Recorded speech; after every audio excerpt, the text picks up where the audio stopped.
A new grim reality is unfolding as you read, one that reeks of organized, divisive, fundamentalist, supremacist, and militarized forces to contain, control and criminalize protests, decaying democratic norms, and more.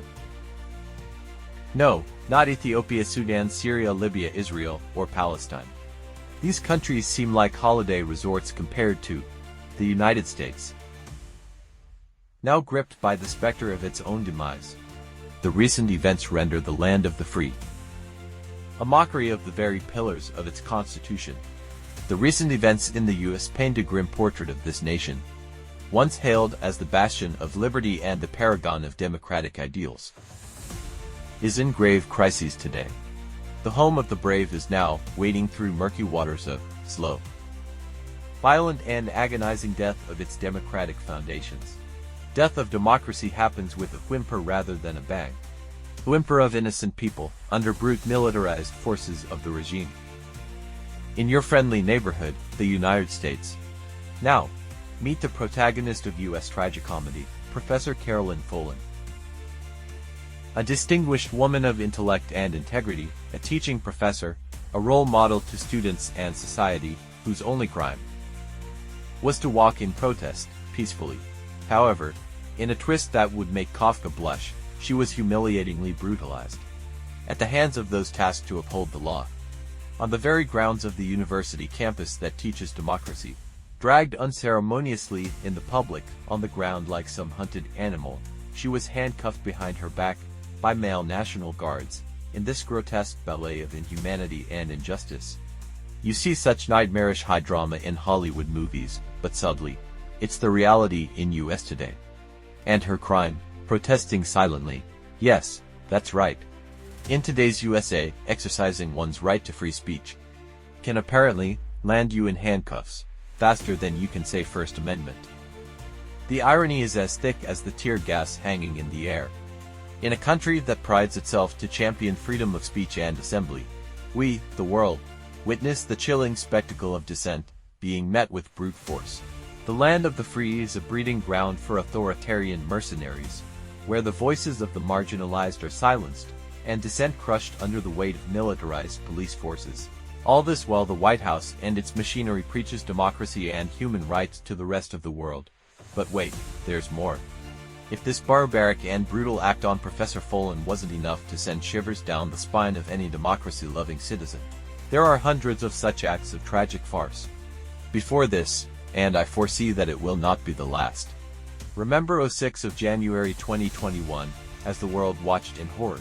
Lawmakers cowered in fear and took cover as the so-called citadel of democracy was desecrated by those who claimed to defend it. Yet, even in the aftermath of this brazen insurrection, the seeds of doubt and division continued to flourish, sown by those who seek to undermine the very foundation of the republic. Amidst all this, U.S. media landscape resembles a circus, where facts are optional and sensationalism reigns supreme. And in the ever-expanding surveillance state, privacy is only a delusional state, but perhaps the most insidious threat to democracy comes from within. The landscape of U.S. is littered with all kinds of landmines that go off periodically. Polarization at unprecedented levels, voter suppression tactics disenfranchising citizens, gerrymandering. Corporates' big money turns democracy into a pay-to-play game. Political debates devolve into toxic cesspools of vitriol and divisiveness, and other such grotesque games of manipulation that run rampant. The Fourth Estate, once hailed as the guardian of democracy, now finds itself under siege. In an era of alternative facts and fake news, truth has become a casualty of war on reality. Journalists facing intimidation and censored press is the norm. And civil liberties, what's that? Not a fashionable outfit anymore. Civil liberties are discarded wardrobe now. The surveillance state has grown unchecked, with government agencies spying on citizens with impunity. Privacy is a mere delusional state, sacrificed at the altar of security theater. The simple fact that the United States is thoroughly anti-democratic in its foreign policy. It invades and conquers other countries, it occupies them, it destroys them, it assassinates leaders, it imposes its values on others. This is not democracy. This is the opposite of democracy. 14 have been arrested on drug-related charges 8 have been arrested for shoplifting. 21 currently are defendants in lawsuits, and 84 have been arrested for drunk driving in the last year. How many of you think NBA? How many of you think NFL? Well, the answer is neither. It's the 435 members of the United States Congress.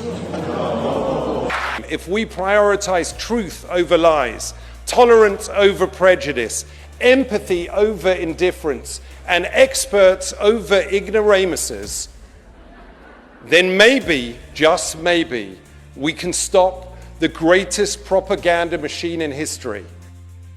Make no mistake, death of democracy in the US is not some Hollywood movie scene. It is the reality staring us in the face, squarely, in this new reality of US. Truth is a casualty, and integrity is a quaint relic of a bygone era. US today is a landscape littered with landmines of authoritarianism, disinformation, warmongering, where reality is malleable clay in the hands of those with power. So, where does the once great US go from here? Is the death of democracy a fait accompli, an inevitable conclusion to the American experiment? Not if the torchbearers of democracy breathe new life into the ideals that once made the US great. The last nail has not yet been hammered onto the coffin of democracy. Now is the time. For all those who believe in the power of the people to heed that call, lest consign yourselves to the dustbin of history as mere spectators in the demise of your own version of democracy. Do the right thing. Thrive collectively, responsibly. So says Sensei Raj, Earth Integrity Visionary and founder of Global Changemakers Network.